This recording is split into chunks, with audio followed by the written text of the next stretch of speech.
The Galactic Council ruled for 300,000 years. Unopposed, unchallenged, absolute. Then they made one mistake. They tried to erase humanity. What they didn't understand was this: when you back a species into a corner, when you strip away everything they have, when you sentence them to exile in a graveyard of dead worlds, that's not when they surrender. That's when they begin to hunt. In 30 years, humanity went from nothing to everything. In 30 years, they built an empire that would bring down the most powerful government in galactic history. This is their story. Welcome back to the channel. I'm your narrator, and you're about to hear an epic tale that spans decades of space warfare, alien alliances, and the impossible rise of humanity from the ashes. The Defiant Union wasn't born from victory. It was born from spite, from the refusal of a species to accept extinction, from the understanding that sometimes your greatest strength isn't what you have, it's what you refuse to lose. Over the next 70 minutes, we're going to follow Commander Alexei Korsakov as he leads humanity through exile, through transformation, through war, and ultimately, to a future that no one, not even the Ancient Council, could have predicted. This is Banished by the Galactic Council. Human built a mighty empire. Let's begin. There is a place where the laws of nations are decided. Not by presidents or parliaments, not by the voices of billions, but by those who have transcended such petty concerns as democracy or consent. This place exists at the heart of the galaxy, in a system so ancient that its very coordinates predate human civilization by millennia. It is called the Seat of Council. The Galactic Council has governed the known universe for over 300,000 years. 300 millennia of unbroken rule. 300,000 years during which countless civilizations rose, flourished, and ultimately bowed before the collective will of the five great powers. And in all that time, in all those centuries of unquestionable dominion, the Council had never faced meaningful resistance. Until now, Commander James Hartwell of Earth stood in the Chamber of Judgment. Around him, the crystalline walls stretched upward into infinity, their surfaces alive with flowing patterns of light and mathematics beyond human comprehension. Each pattern represented a law, a decree, a judgment rendered across the ages. Millions of them, billions, each one representing a species brought before this chamber, each one representing a verdict that determined the fate of worlds. The air itself felt heavy here, not from pressure, but from the weight of authority. From the accumulated gravitas of an institution so ancient and so absolute that resistance to it seemed not merely foolish, but cosmically insignificant. James was small in this place. Human small. A creature of fragile flesh from a backwater planet in a region of space the Council barely acknowledged. He stood on a platform of dark matter, suspended in a void where stars wheeled past like thoughts in the mind of some sleeping god. His uniform, earth blue, bearing the insignia of United Nations peacekeeping force, looked pathetic in this context. A child's costume in the presence of gods. The chamber itself was not silent. It sang. A deep, resonant frequency that vibrated through the molecular structure of existence itself. James could feel it in his bones, in his teeth, in the very chambers of his heart. It was the sound of power made audible. And then they manifested. The shale appeared first, a presence more than a being. The lead representative took physical form slowly, coalescing from quantum uncertainty into something approaching solidity. It was humanoid in the broadest sense, 2 arms, 2 legs ahead. But there the similarity to humanity ended. Its skin was scales of obsidian, arranged in geometric patterns that suggested something far older and infinitely colder than mere biology. Its eyes were vertical slits of burning amber. When it spoke, it did not use a mouth. The words simply existed, translated directly into James's consciousness through technology, so advanced it was indistinguishable from telepathy. The human delegation represents the species from the Orion Spur designation, Terra. We have reviewed the charges. We are prepared to hear the defense. The VRYX did not appear, they arrived as a consensus. Billions of individual insectoid presences, each one intelligent, each one part of a vast, distributed consciousness. They manifested as a shape-shifting mass, a cloud that formed itself into something almost triangular, almost organized, but always with the faint suggestion of countless individual bodies moving in unison. Their collective voice was layered, harmonic, discordant, 1,000 conversations happening simultaneously through one entity. Defiance detected. Noncompliance observed. The human species refuses integration. This is inefficiency. This is disorder. This is unacceptable. The Aurelians came last, and their arrival was almost gentle. They appeared as beings of pure luminescence, not light exactly, but something anterior to light, something that existed in the moment before photons decided whether they would be waves or particles. Their forms were neither solid nor gaseous, but existed in all states simultaneously. When they communed, there was no sound or telepathic transmission. There was simply understanding. Their meaning simply was pressing itself into the consciousness of all present with the inevitability of gravity. We have observed this species for 2,000 of your years. They are a cancer. James felt his heart quicken. The metaphor, the verdict hidden within it. Not a competitor, not a rival, not a foreign power. A cancer, something to be excised, something to be destroyed. He stepped forward. His voice was steady, though he could feel the trembling beneath it. Distinguished members of the Council, I stand before you not as a representative of inferiority, but as a voice for an emerging power. Earth and humanity have shown innovation, adaptability, and innovation born from desperation. The Shale interrupted. You develop tools because your bodies are weak. You create weapons because you are individually fragile. These are not strengths. These are compensations for fundamental inadequacy. Agreed. The VRYX collective agreed. The species functions through chaos, individual decision-making, conflicting desires. The Hive recognizes this disorder as antithetical to civilization. They do not accept harmony. The Aurelians seem to whisper directly into the fabric of reality. When presented with unified command, they resist. When given the gift of total guidance, they refuse. This is not stubbornness, it is pathology. James felt something rising in his chest. Anger. But beneath the anger, something deeper. A kind of cosmic loneliness. He realized, with sudden and devastating clarity, that he was not here to be understood. He was here to be judged by a mechanism so far removed from human values that dialogue was almost meaningless. It would be like a bacterium trying to argue its worth to a human scientist. Still, Earth has not violated any explicit statute of the Galactic Accord. We have harmed no Council member. We seek only the right to determine our own future, to maintain our sovereignty while existing peacefully within the greater galactic community. Surely there is precedent for this. There is no precedent, the Shale said, because no species has dared to assert such a claim in the presence of the Council and survived to repeat it. The Hive recalls 300,000 years of compliance. Compliance breeds efficiency. Compliance breeds peace. Resistance breeds only extinction. The human choice to resist is statistically improbable. It suggests either profound irrationality or an existential drive that exceeds rational self-interest. Both are markers of danger. They dream too much, the Aurelians observed. Even in sleep, their minds create narratives of themselves as independent, as special, as deserving of unique treatment. This fantasy is contagious. Already, other young species begin to question the order. We allowed one cancerous thought to metastasize. We will not allow it to spread. James opened his mouth to respond, but something in him knew that response was futile. The verdict was already written. The trial was merely ceremony, a formal confirmation of a decision already rendered by minds that operated in dimensions of thought he could barely comprehend. But he tried anyway. You speak of my people as if we are a problem to be solved. But we are not parasites or infections. We are conscious beings. We feel, we dream, we love, we create. We fear, yes, we are afraid of your power, but not irrationally. And in that fear we have found courage. We refuse to surrender what makes us human, not out of stubbornness, but because the alternative is a kind of death that precedes the body. There was a pause. For a moment, James thought perhaps something he'd said had resonated, had broken through the vast gulf between their understanding and his. The Shale's eyes burned brighter. This is precisely the problem. This emotional language.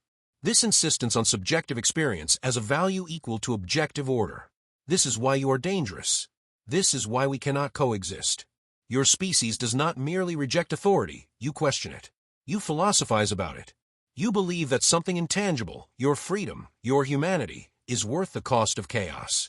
It is a virus of the mind, the VRYX added. And we are the cure. The chamber fell silent. The singing walls seemed to pause, as if even the fundamental frequencies of the universe were holding their breath. Then came the verdict. It was not delivered as words, but as inevitability. It simply became true, the way gravity simply is, the way entropy simply proceeds. The Galactic Council had made its decision. Earth would be stripped of its advanced technology, a process the Council called quarantine. All weapons would be disabled. All communicators would be rendered inert. The species would be isolated, cast into the outer reaches of known space, to a region designated the Dead Sector. A place of barren planets and hostile radiation. A place where no Council member had any interest in traveling. A place designed for exile. And if humanity ever attempted to rebuild, if they ever again approached the level of sophistication that had allowed them to stand before this chamber, they would be annihilated. Not in war, but in the way one might extinguish an ant colony, efficiently, without cruelty, simply as a matter of maintenance. The platform beneath James began to lower. As he descended into the darkness, he stared up at the 5 presences of the Council, suspended in the light of a billion dying stars. In that moment, something crystallized in his chest. Not despair. Not quite. It was something harder. Something colder. The knowledge that humanity had been weighed, measured, and found wanting. The knowledge that they were now alone in the galaxy, not by choice, but by decree. And in that solitude, James Hartwell felt something begin to burn. It was not submission. It was the first ember of defiance. Earth had 72 hours. That was the grace period the Galactic Council granted. 72 hours to evacuate, to gather what could be salvaged, to say goodbye to 10,000 years of civilization. 72 hours before the technological disablement would begin, a cascading shutdown that would render every advanced system inert, every satellite dark, every network dead. The news spread across the planet like a wound opening. In the cities, there was chaos at first, then silence. Then a kind of numb acceptance that came when the magnitude of catastrophe exceeded the brain's capacity for panic. Governments convened emergency sessions. Religious leaders prayed to deities they had not believed in for generations. Scientists worked frantically to preserve knowledge, uploading files to portable storage that would mean nothing when the technology died.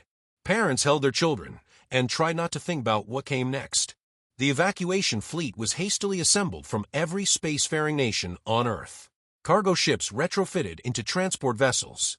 Scientific research stations repurposed as habitat modules.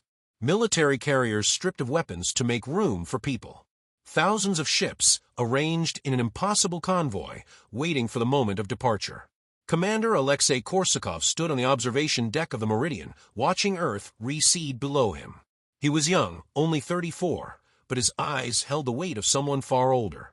He had been an engineer once, before the Council's announcement. A designer of sustainable colonies, a dreamer of worlds. Now he was a logistics officer coordinating the evacuation of a species. The promotion had come with no ceremony, no promotion board. It had simply become necessary, and he had stepped into the role the way one steps into an abyss, with no choice but to continue falling. Earth hung below in its terrible beauty. The Pacific Ocean swirled with clouds. The continents were brown and green and white. Somewhere down there, his family had chosen to stay. His father, his sister, her 2 children. They had decided that Earth was their home, that they would not leave, that they would accept whatever came next with dignity. He had not been able to say goodbye in person. The evacuation protocol did not allow for sentiment. Around him, the observation deck was crowded with other evacuees. Some pressed their faces against the transparent aluminum, watching their world disappear. Others turned away, unable to bear the sight. An old woman stood to Korsakov's left, tears streaming silently down her weathered face. She did not make a sound. She simply wept as the only world humanity had ever known vanished behind them. 3 minutes until jump, a voice said over the communications network. All vessels confirm readiness. One by one, the ships reported in. Victory. New Hope. Defiance. Exodus. Names chosen with the desperate optimism of those who were trying to believe in a future they could not yet imagine. Each confirmation was a countdown. Each voice a reminder that this was real, that they were really leaving, that the age of humanity on Earth had ended. Korsakov thought of his apartment in Moscow, still containing the debris of his life. His books, actual paper books, shelved carefully. His photographs. A painting his mother had done, abstract swirls of red and gold. These things would remain, dust slowly settling on memories of a dead world. All vessels ready for jump, the Meridian's captain reported. Initiating FTL sequence. The engines hummed. Korsakov felt it in his bones, that particular vibration that signaled the beginning of faster-than-light travel. Space twisted. The stars stretched. And then, with a lurch that felt less physical than metaphysical, Earth vanished. Behind them, nothing. Ahead of them, the infinite darkness of the void. The journey took longer than anyone had expected. The evacuation fleet had been assembled in chaos, and it moved through space with all the coordination of refugees. Ships kept different speeds. Some vessels experienced engine troubles. Others were forced to stop at way stations to repair their increasingly fragile systems. What should have been a 2-week journey to the assigned sector stretched into months. Then years. Korsakov's role evolved. He became the de facto coordinator between ship captains, between colonies, between the factions that began to form naturally among the evacuated population. Some wanted to return to Earth. Some wanted to find a habitable world close to the galactic core and attempt to infiltrate Council space. Some had given up entirely and spent their days in suspended animation, unable to face the reality of what they had become. He was too busy to despair. Days blended into weeks. Weeks became months. The Meridian became a kind of floating city-state with its own governance, its own laws, its own social hierarchies. Korsakov found himself mediating disputes over rationing, overseeing the organization of crowded compartments where 3,000 people lived in spaces designed for 500. Watching the psychological decay that came with overcrowding, with hopelessness, with the slow realization that these ships might be all that remained of human civilization.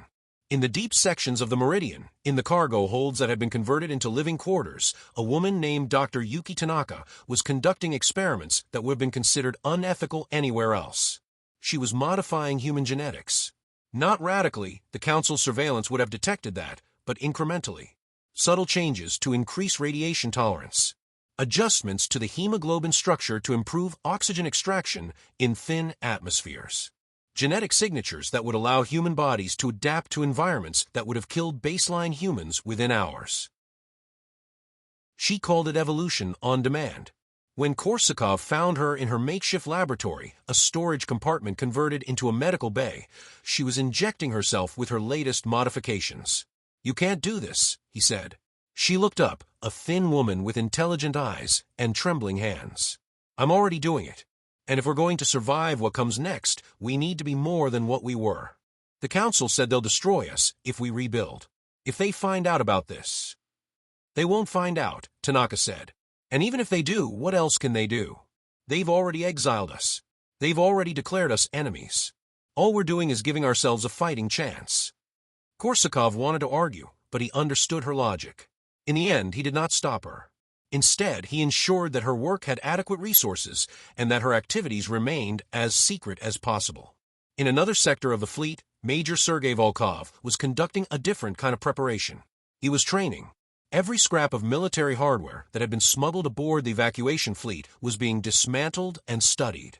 Every old war film, every historical battle, every strategic doctrine was being analyzed and reanalyzed.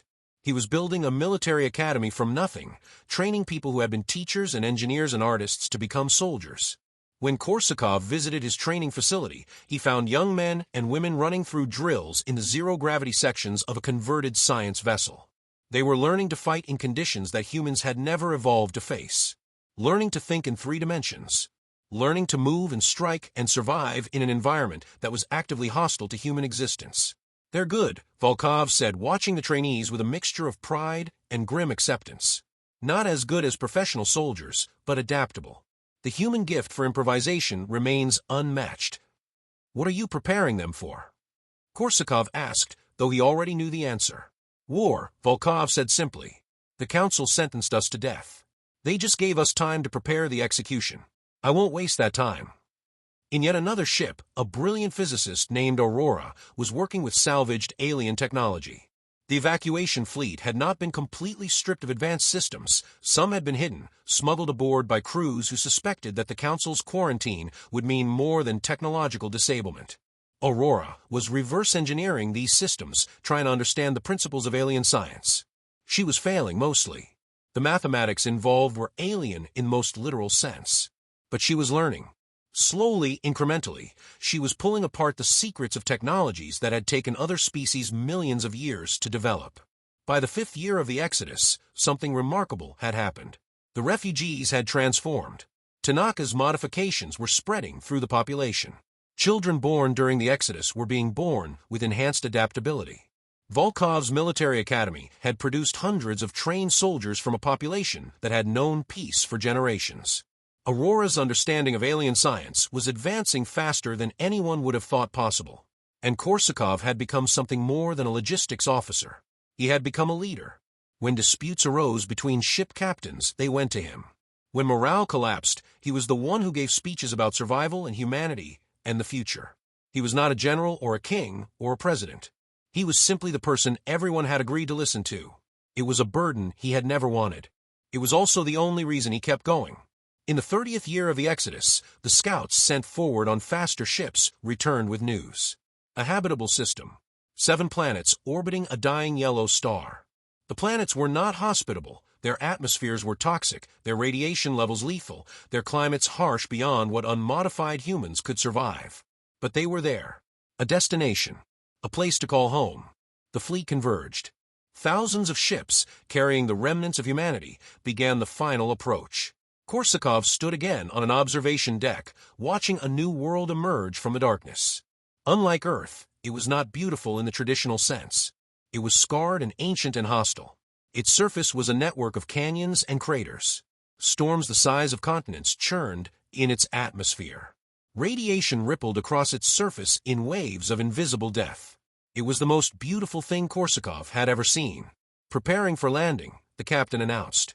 Equipping all personnel with environmental suits. Beginning colony establishment sequence. Around him, people were gathering to watch. Some were crying. Some were smiling. Some looked at the hostile world and saw only doom. Others saw possibility. The old woman who had wept as Earth disappeared stood beside Korsakov once more. My great-great-grandmother came from Earth when it was still wild, she said quietly. Before the cities. Before the technology. She survived by learning to adapt, by learning to work with nature instead of against it. I think she would have approved of this place. Korsakov said nothing. He simply watched as the first landing shuttles detached from the Meridian and began their descent into the alien world. Below them, a new chapter was beginning. Below them, something was awakening. Something that had been sleeping for 10,000 years, buried beneath the crust of the dead sector, waiting for the day when a species desperate enough and stubborn enough and human enough would arrive to give it purpose once more. The first settlement was established near the ruins of an ancient structure, a building so vast and so old that it seemed less like architecture and more like a geological formation. Aurora, descending with the first wave of colonists, looked at it and felt a shiver run through her. This wasn't built by anything alive, she whispered into her communications link. This is old. This is older than old. Get a team to secure it, Korsakov ordered. But carefully. Very carefully. We don't know what we're dealing with yet. As the first humans began unpacking the tools of survival on an alien world, none of them could have imagined what they were about to discover. None of them could have foreseen the knowledge that slumbered in the ancient structures beneath their feet. None of them understood that they had not found a place to hide.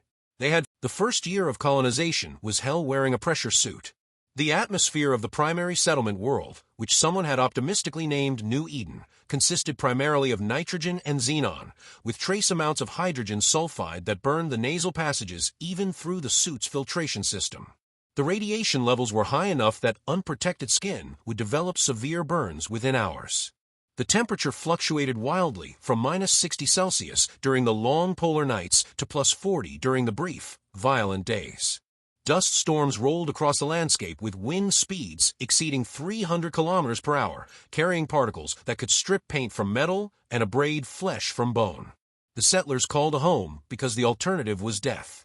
Korsakov stood on the ridge overlooking the primary settlement, watching his people work. They moved like insects across the barren landscape, each figure encased in a suit that represented the last vestiges of human technology. The suits were wearing out. The electronics were degrading. Eventually they would fail. And when they did, the only thing standing between these people and the hostile world would be the modifications in their DNA, the changes that Tanaka had meticulously encoded into the genome of every human who had been born or conceived during the Exodus. Below him, teams were harvesting ice from beneath the regolith. The ice contained water which would sustain life, which could be broken down into hydrogen and oxygen, which could be used for energy and breathable air. Every bucket of ice was a victory against the environment. Every successful extraction was a small rebellion against the Council's attempt to erase humanity. A young man named Marcus, he couldn't have been more than 20, was working the drilling apparatus when the ground beneath him gave way.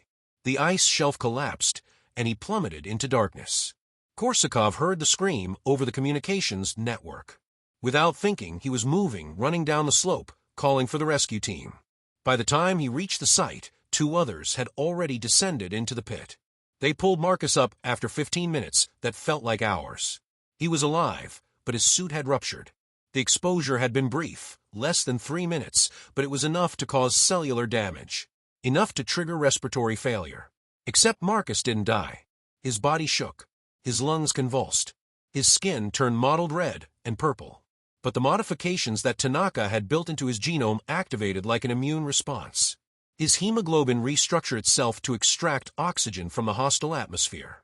His cellular membranes hardened to resist chemical damage.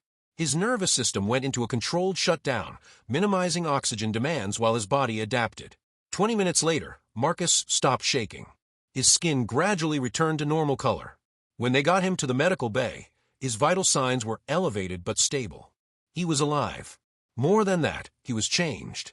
His body had crossed a threshold. He was no longer baseline human. He was something new. Word of the incident spread through the colony.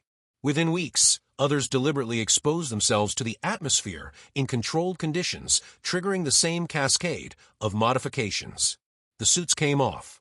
The pressure suits that had been humanity's armor became humanity's chains. The people of New Eden began to transform into something adapted to their new world. Dr. Yuki Tanaka watched the transformation with a mixture of pride and guilt. She was in her laboratory, a series of interconnected caverns beneath the primary settlement where the temperature was more stable and the radiation was slightly less intense when Korsakov came to find her. "You knew this would happen," he said. It was not an accusation. It was an observation. "I suspected," Tanaka replied. She was older now, her hair more gray than black, her hands bearing the marks of a lifetime of work. "The modifications I encoded were designed to trigger under environmental stress. I designed them so that they would only activate when necessary, so that we wouldn't transform all at once, all together. We needed time to adapt as a population, to maintain genetic diversity, to—" "You turned us into something else," Korsakov said. "I saved us," Tanaka countered. "The baseline human body would die on this world within a generation. You know this. You've seen the data. But this way we survive. This way we thrive. 10 years from now, 50 years from now, humans born on New Eden will be perfectly suited to this environment. They won't need suits or shelters or artificial atmospheres. They'll be free." Korsakov wanted to argue with her, but he couldn't. The logic was sound. The survival rates had improved dramatically. The children who had been exposed to the atmosphere in utero were being born with baseline adaptations already active. They would not need the suits at all. "What do we become?" he asked. "Are we still human, Doctor, or are we something else entirely?" Tanaka looked at him with eyes that held the weight of a woman who had remade a species with nothing but mathematics and determination. "We are humanity evolved," she said quietly. "We are what humanity was always meant to become. Not changed by gradual natural selection over millions of years, but transformed by necessity in a single generation. It is accelerated evolution, Commander. And like all evolution, it comes with a cost." The cost was measured in existential dread. In the philosophical crisis that swept through the colony as people realized they were no longer entirely human. In the bitter debates about whether this was salvation or violation. In the knowledge that they could never return to Earth, even if they wanted to. They would be rejected as abominations by any world that still remembered what unmodified humanity looked like. But the cost was also measured in survival. And survival, they had learned, was the only currency that mattered. 3 years into the colonization, Aurora made a discovery that changed everything. The ancient structure near the primary settlement was not a building. It was a fortress. And it was not abandoned. It was dormant. She had been exploring the lower levels, accompanied by a small team of engineers, when she found the chamber. It was vast, a space so large that it could have housed an entire city. The walls were covered in patterns of bioluminescent circuitry, long dark, but still intact. The floor was smooth obsidian, unmarked by time or deterioration.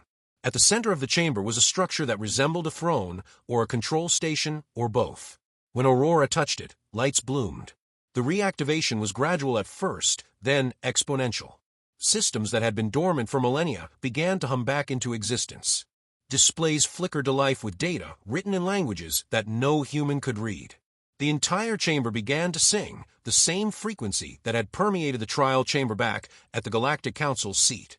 Aurora's hand shook as she accessed the records. The fortress was shale. It had been built 10,000 years ago as a military outpost for the Council's forces. It had been abandoned after the shale expanded to other systems. It had been forgotten. But it had been forgotten while still containing something precious, a library. A complete database of shale military technology, strategic doctrine, weapon systems, and something else. Something that made Aurora's breath catch in her throat. Records of other species that had resisted the Council. Thousands of them. Civilizations that had tried to rebel and had been systematically erased. Complete star charts showing where they had been, how they had been destroyed, what weapons the Council had used against them. And blueprints. Blueprint after blueprint of weapons and defensive systems and technologies so advanced that they made the current human salvage seem like cave paintings. She uploaded everything to a secure server and wiped her access logs. Then she shut down the chamber and walked out of the fortress as calmly as she could manage, her mind already racing through the implications. When she briefed Korsakov in a secure location away from Council surveillance, his response was immediate. "This is a trap," he said. "Maybe," Aurora replied. "Or maybe it's an opportunity. The Shale built this fortress to defend themselves. They left behind weapons that were advanced enough to give them a military advantage over other Council species. If we could understand how these weapons work, if we could reverse engineer them, the Council would detect any large-scale tech development," Korsakov said. "They're monitoring us. The moment we start building anything sophisticated, they'll know. And they'll respond with overwhelming force." "They'll respond anyway," Aurora said. "We're not here to hide, Commander. We're here to survive. And survival requires strength. We have an advantage that no exiled species has ever had before: knowledge. Ancient knowledge, hidden away for millennia, just waiting for someone desperate enough and smart enough to use it." Korsakov looked at her, this woman who had spent years studying impossible physics, who had taught herself to think in dimensions that human neurology wasn't evolved to process, who had somehow maintained hope when hope seemed like a luxury reserved for the delusional. "If we do this," he said slowly, "if we start building weapons, then we're no longer colonists. We're a military power. We're preparing for war." "We've been preparing for war since the moment the Council sentenced us to exile," Aurora replied. "I'm just suggesting we stop pretending otherwise and start doing it intelligently." The next 5 years were a blur of activity and secrecy. Mining operations were dramatically expanded but carefully. The sites were scattered, small enough to avoid drawing Council attention. The minerals extracted were processed in multiple locations, making it difficult for any external observer to understand what was being manufactured. In the depths of the fortress, Aurora's team worked around the clock. They had discovered that some of the shale systems were reparable with salvaged materials. Others required complete reimagining based on human understanding of physics. Slowly, impossibly, they began to produce results. Energy weapons, defensive shields, targeting systems that could track objects moving at relativistic speeds. Major Volkov's military expanded from a few hundred trained soldiers to several thousand. They were equipped with weapons that would have seemed like magic a decade ago. They trained in null-gravity combat scenarios and practiced coordinating across vast distances. They studied the Council's military doctrine and began to theorize about how human tactics, adaptability, improvisation, unpredictability could be used to offset the Council's superior technology and numbers. Korsakov coordinated everything. He was no longer simply a logistics officer or an ad hoc leader. He was a strategist, a diplomat between the different groups of specialists who were building humanity's future, a symbol of unity when everything threatened to fracture into competing factions. The colony itself continued to grow. More children were being born. More modifications were taking root in the human genome. The first generation of New Eden natives were beginning to reach adulthood, and they were different from their parents. They could breathe the native atmosphere without assistance. Their skin had adapted to withstand the radiation. Their eyes had shifted in the spectrum to process the particular wavelengths of their star's light. They were no longer Earth humans. They were something new, something that belonged to this hostile world. Korsakov watched a group of them training in an open area of the settlement, moving with a grace and speed that no baseline human could achieve. One of them caught him watching and approached. She was young, probably 17, with skin that held a faint iridescent sheen and eyes that were large and adapted to perceive in the low light of their sun's spectrum. She introduced herself as Kaya, one of the first generation born on New Eden. "Commander," she said, and her voice carried harmonics that baseline humans couldn't produce. "We know what you're preparing for." "Is that so?" Korsakov replied carefully. "We're not afraid," Kaya continued. "The Council tried to erase us, but instead they transformed us. We are the living proof of their failure. And when the time comes, we will fight. Not because we were born as warriors, but because we were born as something that refuses to be erased." Korsakov saw in this young woman the future of humanity. A future that was no longer tied to Earth, no longer bound by the limitations of baseline biology, no longer governed by the philosophical traditions of a species that belonged to a single world. It was terrifying and wonderful and inevitable. In the 8th year of colonization, the first probe from the Galactic Council arrived. It was a small vessel designed to verify that humanity was complying with the terms of exile, that the population was contained, that no technological development was occurring, that the sentence of banishment was being honored. The settlement's detection systems showed the probe descending through the atmosphere. Everyone froze. This was the moment they had both dreaded and prepared for. Korsakov made the decision in an instant. The probe would be allowed to land. It would be allowed to scan the settlement. The fortress and the weapons caches and the advanced technology would be hidden using countermeasures that Aurora had developed, methods that made the facilities appear as natural geological formations to the Council's scanning equipment. When the probe sensors swept across the settlement, they would find a struggling colony of adapted humans barely surviving in a hostile environment, with no technology beyond basic survival equipment. They would find no threat. They would find nothing worth reporting. The probe scanned for 6 hours. Then it departed, climbing back toward orbit and eventually jumping to FTL to return to Council space. Korsakov watched it disappear, and he felt something inside him crystallize. The inspection confirmed what he had already known. The Council was not actively hunting them. The Council had deemed them too insignificant to monitor closely. The Council had essentially forgotten they existed, which meant they had time. Not unlimited time, but enough. Enough to build. Enough to prepare. Enough to transform themselves from refugees into a force that the Council could not ignore. He turned to Aurora, who was standing beside him in the observation chamber. "How long until the first weapons are operational?" he asked. 3 months, she replied. "Maybe less." "And after that?" Aurora looked out at the alien landscape, at the home they had carved from hostile rock and chemistry, at the world they had made into their own. "After that, Commander, we stop running. After that, we become something the Galactic Council never expected to face. After that, we remind them why they should have been more thorough when they tried to erase us." The megastructure beneath the fortress revealed itself slowly, like a colossal creature waking from hibernation.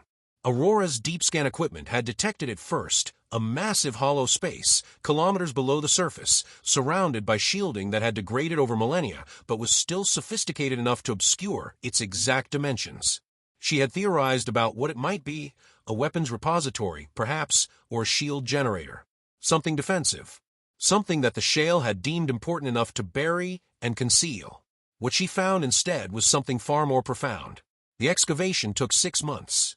Carefully, deliberately, trying not to trigger whatever security systems might still be active after 10,000 years of dormancy, Aurora's team tunneled through the bedrock. They used explosives sparingly, preferring to melt the stone with directed energy weapons that they had barely learned to operate. The work was slow, dangerous, exhausting. But when they finally broke through into the main chamber, every moment of labor became worthwhile. It was not a weapons cache.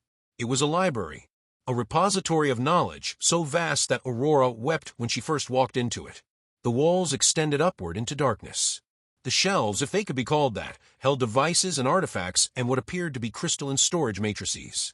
The entire structure hummed with residual power, drawing energy from a reactor core that had been running continuously for 10 millennia, slowly converting the planet's geothermal energy into power that sustained the archive.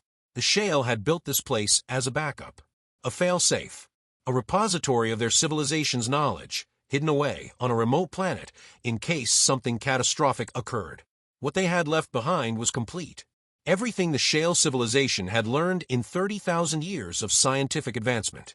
Everything they understood about physics, biology, chemistry, mathematics. Everything they knew about weapons. Everything they knew about the other species of a galaxy. Everything they knew about the structure and vulnerability of the Galactic Council itself. Aurora interfaced directly with the systems, her neural implants, devices that had been surgically integrated during her early years in the colony, allowing her to process information at speeds that would have seemed impossible to her younger self. Data flooded into her consciousness.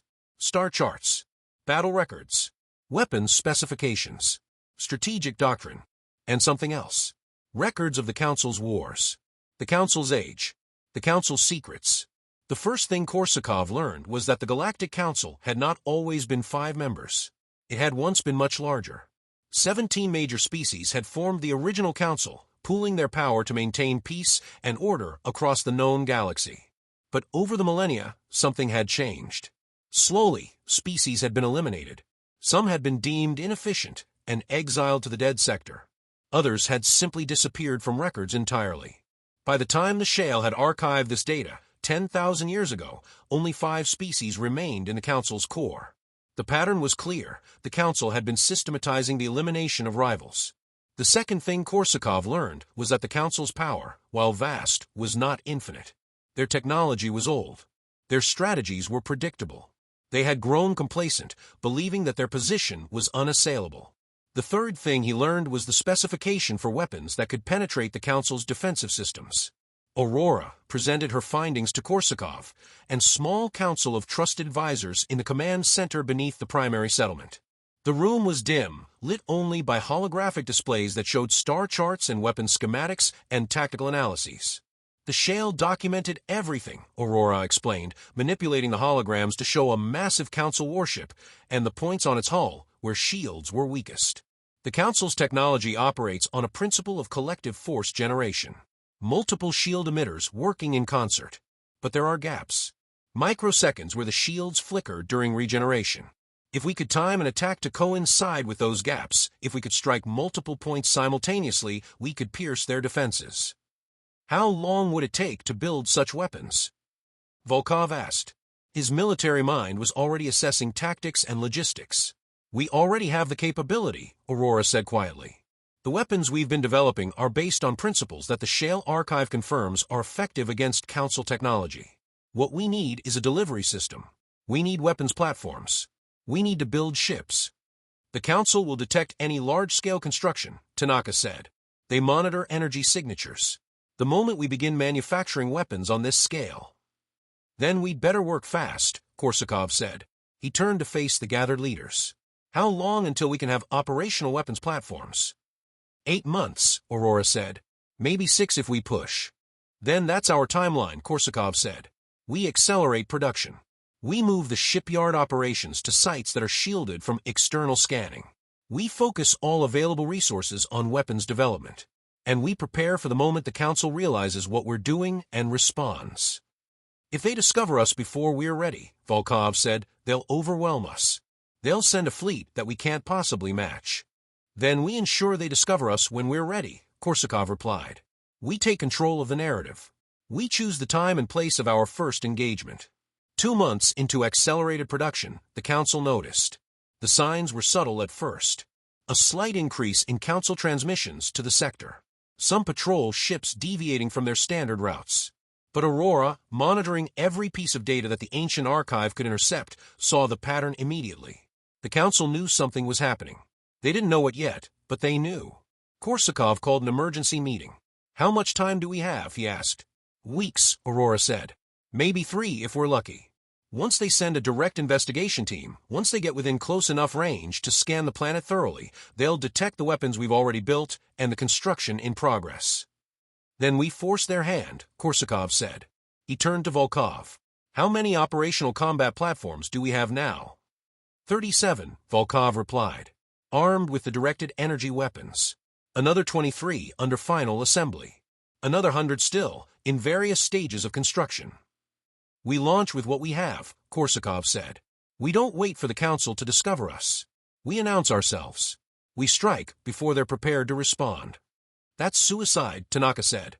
Even with 37 ships, we cannot defeat a Council enforcement fleet. We're not trying to defeat them, Korsakov said. We're trying to tell them we exist. We're trying to prove that they failed when they tried to erase us. And we're trying to make them understand that the next time they send a fleet to destroy us, it will cost them far more than they ever anticipated. He pulled up a star chart displaying the asteroid field near the primary settlement. The VRYX warship Dominance of Purpose is currently operating in the outer sector, he explained. It's a Council enforcement vessel, here to monitor us and ensure compliance. According to Aurora's analysis, it's separated from the main fleet by 3 light-years. It's isolated, it's vulnerable, and it represents something symbolic. It's the first real test of everything we've prepared for. Volkov studied the tactical display, his military mind already working through scenarios. Attacking it would be a declaration of war against the Galactic Council, he said. Yes, Korsakov replied. And that's exactly what we need to do. The trap was elegant in its simplicity. The Dominance of Purpose was an insectoid vessel, a massive organic-looking ship that seemed more like a creature than a machine. It had been built by the VRYX, shaped to their collective consciousness. As it cruised through the asteroid field, performing its routine patrol, it detected nothing unusual. Then the asteroids moved. They had been positioned months ago, drifting in patterns that appeared random to external sensors, but were actually carefully calculated. When Volkov gave the order, the asteroids were pushed into new configurations by small thruster packs that humans had installed on them during the night cycle of the colony's operations. Within minutes, a gravitational alignment was achieved that created a localized distortion in space-time. The Dominance of Purpose found itself caught in the gravity well. Its engines, powerful as they were, could not overcome the localized distortion immediately. It thrashed against the invisible bonds, trying to break free. That's when the human ships attacked. 37 combat platforms emerged from behind the asteroids, their weapons charging. The targeting systems that Aurora had reverse-engineered from shale archives locked onto the weak points in the VRYX ship's shielding. For 3 seconds, an eternity in combat, they had a clear line of attack. The first volley of directed energy weapons struck simultaneously. The Dominance of Purpose erupted in plasma. Its shields, configured to handle the typical threats that the Council normally faced, were not designed to survive this coordinated attack. Large sections of the ship's hull began to collapse inward. Secondary explosions cascaded through its compartments. It took less than 10 seconds for the ship to be destroyed. The VRYX collective consciousness that had inhabited that vessel, millions of individual consciousness units working as one, was extinguished. Billions of entities that had existed as a unified whole simply ceased to be. For a moment after the attack, there was silence on all communications channels. Then Aurora's tracking systems detected the response. The Council's communication network lit up like a supernova. Transmissions flooded across the sector at faster-than-light speeds. Alerts, warnings, orders, the galactic equivalent of a war cry. The Galactic Council, for the first time in 300,000 years, was responding to a direct military challenge. The reinforcement fleet arrived 6 days later. It was smaller than Korsakov had feared, only 40 ships, but each one was a major warship. The kind of vessel designed to crush rebellion. The Council, it seemed, did not yet believe that humanity represented a genuine threat. This was a punishment fleet, designed to teach a lesson and eliminate a problem. What they found instead was a civilization prepared for war. Korsakov's strategy was not to meet them in open space, where the Council's superior technology would overwhelm human forces. Instead, he used the environment. The asteroid field near New Eden became a weapon. The radiation storms that were native to the system became a shield. The derelict wreckage of their own destroyed warship became obstacles that their sensors couldn't penetrate. The human fleet darted between asteroids. They used the gravitational distortions created by the ancient structures beneath the planet to hide their movements. When they attacked from unexpected angles, using coordinated tactics that no Council commander expected to encounter. When they retreated, they seemed to vanish into the radioactive haze. The first Council warship was destroyed when it strayed too close to a gravity well and was torn apart by tidal forces. The second was disabled by a precisely coordinated volley that struck simultaneously at multiple shield generators.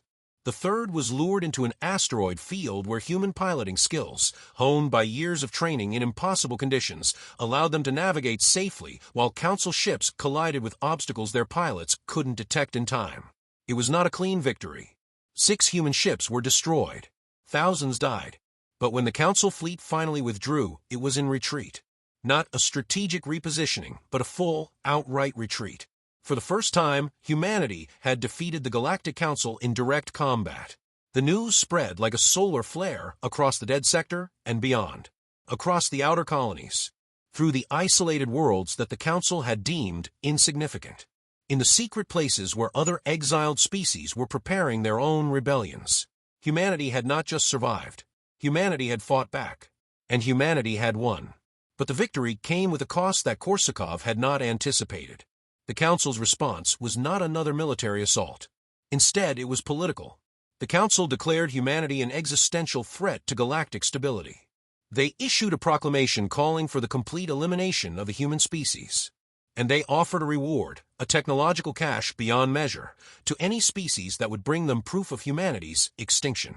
Suddenly, every opportunistic power in the galaxy had a reason to move against New Eden. Pirate confederations, warlike species operating beyond Council territory, mercenary coalitions. All of them suddenly saw profit in the death of humanity.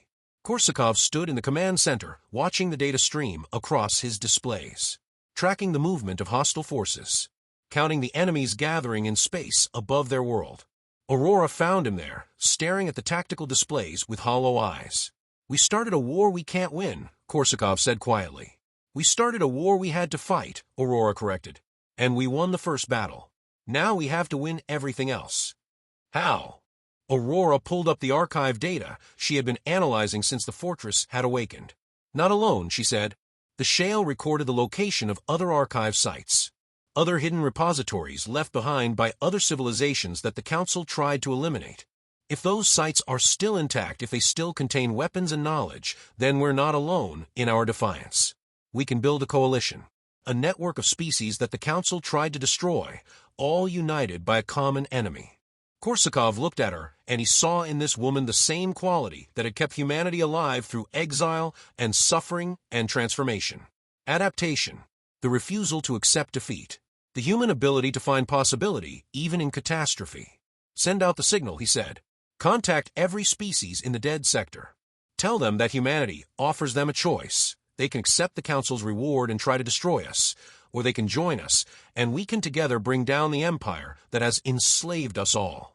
Aurora's hands moved across the interface, initiating the most dangerous transmission that human civilization had ever attempted. A message to the void, calling out to potential allies who were also hunted, also exiled, also desperate. "Done," she said. "And now?" Korsakov asked. "Now we wait," Aurora replied. "We wait and we prepare. We wait to see who responds. We wait to see if they believe us. We wait to see if a species from the dead sector can truly challenge the power of the Galactic Council." Korsakov nodded slowly. Outside the command center, the night cycle was beginning on New Eden. The alien stars wheeled in their incomprehensible configurations. The radiation storms churned across the landscape. And somewhere in the darkness of the asteroid field, humans stood ready in their combat platforms, waiting for the next wave of enemies. The age of exile was ending. The age of resistance was beginning. The responses came slowly at first, then faster, then in a cascade that overwhelmed even Aurora's most optimistic projections. The first to answer was a species called the Keth, crystalline beings whose entire civilization was built on mathematics and computation. Their homeworld had been destroyed by the Council 5,000 years ago for what the Council deemed incompatible philosophy. The Keth had been forced to exist in artificial habitats ever since, their population carefully controlled, their access to resources rationed, their potential deliberately stunted. They received Korsakov's message through a relay system that had been inactive for millennia. When they responded, it was not with words, but with data. Complete technical specifications. Complete military archives. Complete records of everything they knew about Council technology. They did not ask for much in return. Simply a chance at freedom. The Vor came next. A species of natural warriors, bred by the Council to serve as soldiers in their vast militaries. They had been bound by genetic chains, psychological constraints encoded in their DNA that prevented them from disobeying Council authority. But the archive records that Aurora had discovered included something precious, the genetic unlock sequence. The code that could free the Vor from their biological slavery. Korsakov authorized the immediate transmission of that code to every Vorsettlement in the galaxy. The liberation was instantaneous and catastrophic for the Council's military power. Overnight, millions of elite soldiers realized they were free to disobey, free to choose, free to fight for something other than their master's agenda. The response was not unanimous, but a significant percentage, nearly 40% of the Vor military, answered Korsakov's call and joined the forming alliance. The Lumini were different. A telepathic species that had been enslaved by the Council as their network of spies and controllers, forced to read minds across the entire galaxy and report back to their masters. They had been as much prisoners as weapons. When Korsakov's message reached them, something shifted. They began coordinating secretly, communicating across distances that should have been impossible, reaching out to other prisoners, other slaves, other species held in bondage by the Council's iron grip. Within 3 months, Korsakov found himself in communication with representatives from 17 species. 17 civilizations that the Council had tried to destroy, or control, or subordinate. 17 powers willing to join together in opposition to the only government they had ever known. And with them came resources beyond anything humanity had possessed in isolation. The transformation of New Eden was dramatic and rapid.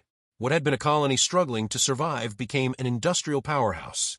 Shipyards that had been hidden in caverns expanded into vast manufacturing complexes. Mining operations tripled, then quadrupled. Population mobilization reached levels that bordered on martial law, but it was a mobilization with purpose, with direction, with the knowledge that every person was working toward survival. Korsakov implemented a new system of governance. Not democracy, there was no time for democratic deliberation.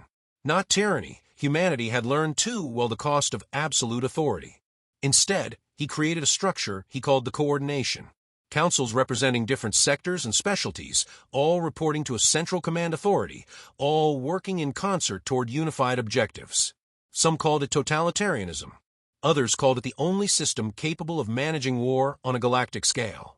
Korsakov didn't particularly care what it was called. He cared that it worked. The military swelled to encompass hundreds of thousands. Volkov's officer corps, which had trained for years in secret, suddenly had the resources to expand massively. New soldiers were recruited and trained at an accelerated pace. The modified humans born on New Eden, including Kaya, who had volunteered for military service, formed the core of the human ground forces. They were faster, stronger, more adaptable to alien environments than baseline humans. They were terrifying in combat. Aurora's engineering teams, now augmented by Keth computational specialists and Shale archive engineers, made breakthrough after breakthrough. They perfected the weapons derived from ancient archives. They combined human ingenuity with Keth mathematical precision and Shale tactical doctrine. They created technologies that were not merely equal to Council equipment, but in some cases superior. A new class of warship was designed, the Defiant-class destroyer. It was fast, maneuverable, equipped with weapons that could penetrate Council shields. The design incorporated concepts from 4 different civilizations.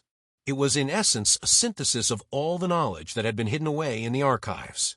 The first Defiant-class ship rolled out of the expanded shipyard 6 months after the initial alliance was formed. Korsakov named it Meridian, after the ship that had carried him from Earth into exile. The symbolism was not lost on anyone. The crew that took the Meridian out for its maiden voyage was mixed. Human pilots working alongside Keth sensor operators and Vor tactical commanders. The coordination was seamless, as if the different species had been designed to work together from the beginning. Perhaps Aurora theorized they had been designed that way. The Shale who created the archives millions of years ago might have known that this day would come. Might have encoded the knowledge in such a way that it would require cooperation between multiple species to fully utilize. The Meridian accelerated to sublight velocities. Then, in a display that made even the veteran commanders hold their breath, it jumped to FTL and vanished into the void. It returned 3 hours later, having successfully completed a round trip to a neighboring system. The test was a success. 6 months later, the Defiant Union held its first military review. Korsakov stood on the reviewing platform above New Eden's primary spaceport, watching the fleet pass overhead. 43 Defiant-class ships in perfect formation. 300 escort vessels. Dozens of massive carrier-class ships designed to coordinate fleet operations across entire star systems. And behind them, a larger formation, ships from the allied species. Keth computational craft, sleek and elegant. Vor military interceptors, brutal and efficient. Lumini communication vessels, beautiful and strange. The fleet of the Defiant Union numbered in the thousands. Kaya stood beside him, now carrying the rank of colonel in the unified military command. She had taken to warfare the way some species took to water, naturally, inevitably, brilliantly. Her adaptations made her faster and more resilient than any baseline human, but was her tactical mind that made her truly dangerous. She could coordinate complex operations across multiple fronts with an ease that seemed almost precognitive. "The Council won't know what hit them," she said, watching the ships pass. "They'll know," Korsakov replied. "They'll understand what we are. And they'll realize they made a mistake when they tried to erase us." "What happens next?" Kaya asked. Korsakov looked out across the expanse of New Eden, this hostile world that had become humanity's greatest strength. The radiation storms that had once seemed like death now seemed like armor. The harsh environment that had nearly destroyed them had instead transformed them into something that could thrive where others would fail. "Next," he said, "we take the war to them." The first major offensive operation was called the Outer Depot Raid. The Council maintained supply caches throughout the galaxy, massive facilities stocked with weapons, technology, and raw materials. One of these depots was located 3 light-years from the Defiant Union's core territory. It was defended but not heavily. The Council had not anticipated that any hostile power would be bold enough to strike at their infrastructure directly. They were wrong. Korsakov personally led the operation, commanding from the bridge of the Meridian. 50 ships, including a dozen Defiant-class destroyers. 100,000 soldiers, mostly Vor and modified humans, with support personnel from all allied species. The strike was planned to take 6 hours. 6 hours to penetrate defenses, secure the depot, loot its contents, and withdraw before Council reinforcement could arrive. They completed the operation in 4 hours and 37 minutes. The depot yielded a treasure beyond calculation. Enough weapons and ammunition to outfit 50,000 additional soldiers. Enough raw materials to build 10 new Defiant-class ships. Enough technology to advance human scientific understanding by decades. But more important than the material goods was the psychological impact. News of the raid spread through the galaxy like wildfire. The Invincible Council, the eternal rulers of the known universe, had been violated. Their sacred infrastructure had been desecrated. The exiles had not just fought back, they had gone on the offensive. Within weeks, other exiled species began coordinating their own raids against Council infrastructure. A Lumini team infiltrated a Council administrative center and extracted classified strategic documents. A Keth collective hacked into Council communication networks and disrupted their command structure. The Vor launched coordinated assaults against military installations in 3 different systems. The Council's power, while still vast, was beginning to show cracks. The pivotal moment came when Korsakov made contact with the Aurelians. They were not part of the Council's core authority. Instead, they served as the Council's philosophers and advisors, beings so ancient and so advanced that they had transcended most forms of conventional existence. They existed partially in normal space and partially in higher dimensions that human minds could barely conceptualize. When Korsakov received their message, it was not through conventional communications. Instead, it manifested as a thought appearing directly in his consciousness. "We have observed your conflict. We have recognized your struggle. We find ourselves reconsidering our position." Korsakov, through Aurora's mediation, attempted to communicate back. "Will you join us?" he asked. The response came slowly, as if the Aurelians were considering something so profound that even their vast consciousness required time to process it. "We cannot directly oppose the Council. The bonds that tie us to their authority are fundamental to our existence. But we can withdraw our support. We can cease our opposition to your rise. We can recommend to the other members of the Council that they consider negotiation rather than continued conflict." It was not a declaration of alliance. But it was something almost as valuable. It was a statement that the Council was fracturing from within. That even the oldest powers in the galaxy were beginning to question whether the Eternal Order could actually survive what humanity and their allies were building. By the 10th month of the Alliance, the Defiant Union controlled 5 major star systems. 17 major orbital installations had been conquered or destroyed. The military had swollen to a force of 3 million personnel. Production capacity was expanding exponentially. But there was a cost that Korsakov had not anticipated. The rapid mobilization was burning out the population. Soldiers were dying in skirmishes and raids. Resources were being consumed at unsustainable rates. The society that had been built on the principle of survival through adaptation was beginning to show signs of strain. Tanaka brought the data to Korsakov in a secure briefing. "We're pushing too hard," she said. "The human body, even modified human bodies, has limits. Our soldiers are suffering from accelerated aging. Cellular degradation is occurring faster than we can repair. Within 2 years at this operational tempo, we're going to have a significant portion of our military become combat ineffective due to medical reasons." "What do you recommend?" Korsakov asked. "We need to slow down," Tanaka said. "We need to consolidate. We need to give people time to recover, to rebuild, to reinforce the biological and psychological foundation of our civilization." Korsakov was silent for a long moment. Every instinct told him that slowing down was a death sentence, that the moment they stopped pushing, the Council would strike back with overwhelming force. That momentum was the only thing keeping them alive. But he also knew that Tanaka was right. A society that burned itself out would not survive. A military that pushed beyond its limits would shatter. "We consolidate," he finally said. "We hold what we have. We let the Council come to us if they dare. And we prepare for the final confrontation that we all know is coming." The consolidation period lasted 3 months. During that time, the Defiant Union reorganized its territories into an actual government structure. The coordination evolved into something more formal, the Defiant Union Parliament, with representatives from each of the allied species. Laws were established. Trade agreements were formalized. Culture began to emerge from the emergency mobilization. Korsakov found himself in a role he had never sought, governor. Not just military commander, but political leader of a multi-species coalition that was redefining the power structure of the known galaxy. It was during this period that Aurora came to him with her final analysis of the Shale archives. "There's something you need to see," she said. They were standing in the fortress, in the chamber where the archive had been stored for millennia.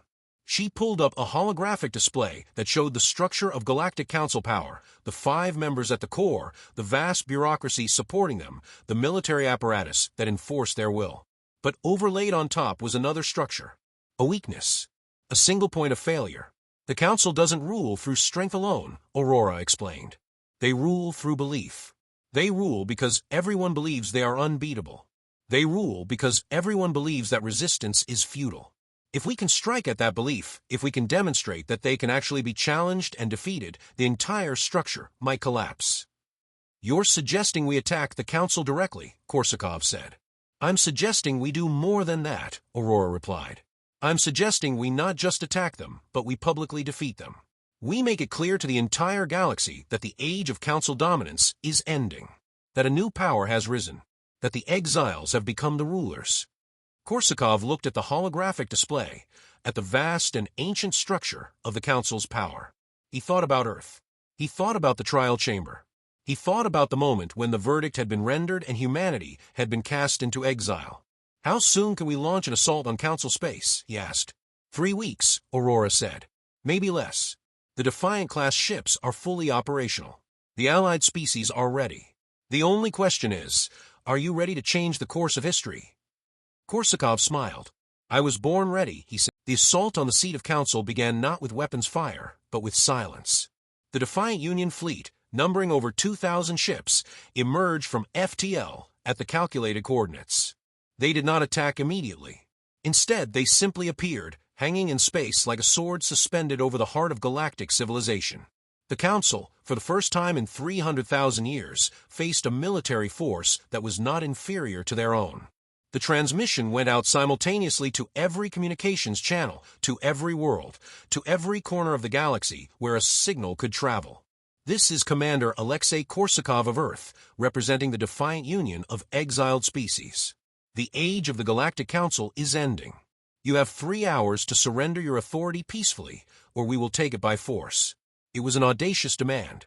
It was, by every rational measure, insane. The Council's response was immediate, a declaration of total war, and the mobilization of their defense fleet. What they did not know was that Korsakov had already accounted for this. The defense fleet that emerged to meet the Defiant Union was vast. Over 4,000 ships, including several hundred Council-class capital vessels, the largest, most powerful warships in existence. Any conventional military analysis would have declared it impossible for the Defiant Union to survive this encounter. The Defiant Union was not relying on conventional military analysis. The battle began at the perimeter of Council space, in a region where ancient megastructures still orbited the system's star. These were remnants of civilizations that had existed millions of years ago, before the Council had even existed. Aurora had identified them during her study of the archives: dead cities in space, ancient weapons platforms long since stripped of their power systems, massive structures that served no purpose other than to complicate sensor readings and provide obstacles for faster-than-light travel. Volkov used them to create a gauntlet. The first Council fleet, advancing boldly into what they perceived as a tactical disadvantage, found themselves navigating a field of ancient debris while Defiant Union fighters attacked from unexpected angles. The Council ships were larger and better armed individually, but they were also slower, more ponderous. In the complex three-dimensional terrain created by the ancient structures, the smaller, faster human and allied ships had the advantage. The first Council capital ship was disabled by a coordinated assault. Over 1,000 human pilots, operating in three-dimensional combat patterns that Council tacticians had never encountered, converged on a single vessel and overwhelmed its defenses through sheer coordination. When the ship's shields finally failed, a directed energy volley from a Defiant-class destroyer pierced through the exposed hull. The Council capital ship, which had been considered virtually invincible for millennia, exploded in a cascade of plasma and debris. The second Council engagement was worse for them. Korsakov had positioned his forces along multiple attack vectors. The Council, expecting to fight a single main battle, found themselves surrounded and attacked from angles that their defensive systems were not equipped to handle simultaneously. 3 more Council capital ships were destroyed in rapid succession. Dozens of smaller Council vessels were crippled or destroyed. But the Council was not defeated. They were shocked, yes. They were suffering losses that seemed impossible. But they had the numbers, and they had the experience of 300,000 years of warfare. As the initial confusion wore off, their commanders adapted. The Council fleet began to reorganize, beginning to implement defensive strategies that had been developed over millennia. The tide began to turn. Korsakov watched from the command bridge of the Meridian as the battle devolved into something more chaotic. The initial advantage that coordination and surprise had provided was being eroded by the Council's sheer numerical superiority. Defiant Union ships were being destroyed faster than new ones could replace them. The casualty counts were mounting exponentially. Kaya, commanding the human fighter squadrons, reported a critical situation. "We're taking heavy losses on the northern front. The Council has concentrated their forces there. We can't hold the line much longer." Korsakov made a decision that would define the entire course of the battle. "Withdraw from the northern front," he ordered. "Consolidate your forces on the eastern perimeter. I'm redirecting our reserve fleets to create a new engagement point." It was a tactical retreat, but it was also something more. It was a trap. The Council, seeing the human forces pulling back, interpreted it as a sign of weakness. They committed their concentrated force to pursuing the retreating human ships, pushing deeper into the trap that Korsakov had created. Behind them, a massive Defiant Union force that had been held in reserve emerged from behind the ancient megastructures. The Council fleet found itself in the middle of a hammer and anvil maneuver, a tactical encirclement that had been perfected by human generals for thousands of years before the Council even knew humans existed. The battle turned into a slaughter. Not against the Defiant Union, but against the Council forces that had allowed themselves to be lured into position. In the span of 3 hours, the Council lost 32 capital ships. Over 2,000 smaller vessels were destroyed or disabled. Casualty estimates reached into the billions, an almost incomprehensible number of sentient beings erased in a single engagement. The Council fleet, shattered and broken, began to retreat. The second phase of the assault was psychological. As the Council's military forces withdrew in disarray, Korsakov made a bold move. He transmitted an offer of negotiation directly to the Council chambers. Not a demand for surrender, but an offer to discuss the future. To the shock of everyone in the Defiant Union, the Council accepted. Korsakov took a shuttle to the seat of Council, accompanied only by Aurora and Tanaka. They descended toward the crystalline structures where the trial had taken place decades ago, where humanity had been judged and found wanting. The chamber was different now. The singing frequencies that had once permeated it were muted.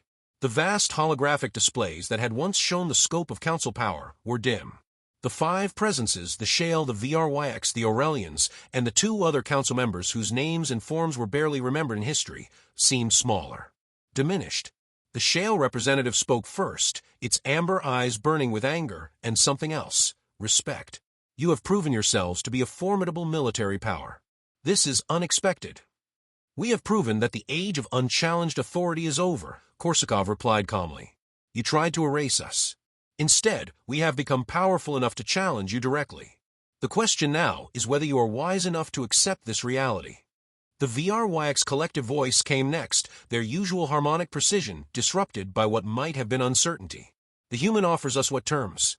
Complete withdrawal from council space? Division of power? What is the end state you envision? Korsakov had thought about this moment many times. What he wanted to say was that humanity should rule the galaxy, that those who had been exiled should now be supreme. But he was not simply a human anymore.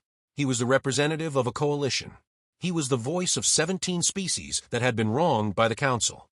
I envision a galactic order built on equality rather than dominance, he said. I envision representation for every species. I envision a government of consensus rather than decree. I envision a future where the Council's ancient authority is replaced with something new, something better. The Aurelians did not speak in words, but their meaning became clear through the strange communication that seemed to emanate from beyond normal space. This is acceptable. The Council has endured for 300,000 years. Perhaps it is time for something different. We withdraw our mandate. We surrender our authority. The human and their alliance shall have their new order. One by one, the Council members capitulated, not with grace, but with the pragmatism of those who understood that their time had ended. The Treaty of New Eden was signed 6 months later. The ancient powers of the Council, the Shale, the VRYX, the Aurelians, and the other members, retained honorable status but surrendered direct authority. A new government was established, the Galactic Federation, with representatives from all major species, including those that had been exiled. Power was distributed among multiple governing councils, each with specific responsibilities. No single species could dominate the others. Korsakov was offered the position of Prime Coordinator, the highest office in the new government. He accepted for a period of 5 years, with the explicit intention to step down and allow others to assume the role. Volkov was named the Supreme Military Commander of the Federation forces, tasked with ensuring that the peace would be maintained and that the abuses of the past would never occur again. Aurora was given control of the Federation's scientific and technological development. She continued her work on understanding alien technology, but now with the full resources of an entire galactic civilization behind her. Tanaka established the Institute for Evolutionary Biology, dedicated to studying how different species could work together, how genetic modifications could improve quality of life without losing the essence of what made each species unique. And Kaya, the first-generation New Eden native, rose to become one of the most decorated military commanders in the Federation. She represented what humanity had become, not a return to what they had been on Earth, but an evolution into something greater. 20 years later, Korsakov stood on a platform overlooking the new capital city of the Galactic Federation. It had been built on a world that was neutral territory, owned by no single species, but inhabited by representatives of all of them. The city was extraordinary. Architecture from 17 different civilizations blended together in a harmony that no one had predicted would be possible. Humans walked alongside Vor warriors and Keth computational entities. Lumini telepaths coordinated with biological species that communicated through sound and gesture. The Shale, for the first time, lived as citizens rather than rulers. It was imperfect. There were still conflicts between species, still disagreements about policy and direction. But there was also something that had not existed during the age of the Council: hope. Real hope, not based on the benevolence of distant rulers, but built on the mutual understanding that all species had something to contribute. Aurora found him on the observation platform, as she often did when governmental meetings became overwhelming. Earth finally agreed to rejoin the Federation, she said. They want to establish a memorial museum at the old Council trial chamber, a place where future generations can learn about the trial and the exile and how we overcame it. What will they call it? Korsakov asked. The Hall of Exile, Aurora replied. A reminder that even the most desperate circumstances can lead to triumph if we refuse to surrender. Korsakov nodded slowly. He thought of his family, still on Earth. His father, now ancient but still alive. His sister's children, the first generation to grow up in a free galaxy. He thought of the billions who had suffered during the exile and the war that had ended the Council's dominance. He thought of Marcus, the young man who had been the first to trigger his genetic modifications, who had later died in the final battle against the Council's forces. He thought of thousands of others, both human and alien, whose sacrifice had made this new order possible. "We paid a terrible price," he said quietly. "Yes," Aurora agreed. "But we won. Against all odds, against an enemy that had ruled for 300,000 years, we won. Not through surrender or submission, but through defiance. Through the refusal to accept that our exile was permanent. Through the understanding that humanity's greatest strength was never our weapons or our technology, but our ability to hope, to dream, and to refuse to accept defeat." They stood together in silence, watching the city of the Federation, where 17 species lived together as equals. Watching the future that had been born from the ashes of exile. Somewhere in the asteroid fields of the Dead Sector, the first Defiant-class ships were still flying, but they were no longer weapons of war. They were explorers, charting new territories, reaching out to species that the Council had never known existed, bringing them the message that a new age had begun. Epilogue. 50 years after the fall of the Galactic Council, an old man sat in his quarters on the capital world. Alexei Korsakov had stepped down from political power decades ago. Now, at the age of 104, extended by the medical technologies that the Federation had perfected, he spent his time writing. Not laws or policies, but stories. Stories for the next generation. Stories about what it meant to be exiled. Stories about what it meant to fight for something larger than oneself. Stories about how the human species, cast out and deemed expendable, had instead become the catalyst for a revolution that reshaped the entire galaxy. His hands were old and trembled slightly as he typed. His eyes, augmented by technology, could still perceive the stars through his window. Outside, the Federation continued its work, building new worlds, establishing new colonies, learning to live together as equals. He thought about the words he had spoken in that first transmission to the Council. The age of the Galactic Council is ending. He had been right, but he had not anticipated what would come next.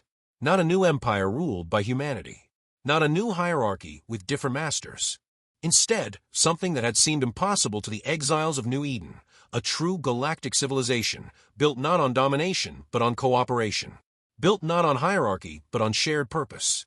Earth's flag, that blue and green banner that represented humanity's lost homeworld, now flew in the capital city alongside the standards of 16 other species. They were not symbols of dominance, but of equality. Of a collective that had learned, through suffering and struggle, that diversity was not a weakness to be eliminated, but strength to be cherished. Korsakov finished his writing for the day and saved his work. Tomorrow he would continue. He had so many stories left to tell, so many lessons left to impart to the generations that would inherit this new galaxy. As the sun of the Federation's capital world began to set, casting long shadows across the city of representatives, Alexei Korsakov smiled. They had done it, against impossible odds, against the full weight of 300,000 years of entrenched power, against enemies who had considered their destruction inevitable. Humanity had not just survived its exile. Humanity had thrived, and in thriving, humanity had changed the galaxy forever. What we just witnessed wasn't just a story about military conquest or galactic dominance. It was a story about what happens when a species refuses to accept the verdict of history, when they refuse to be erased, when they transform their exile into their greatest strength.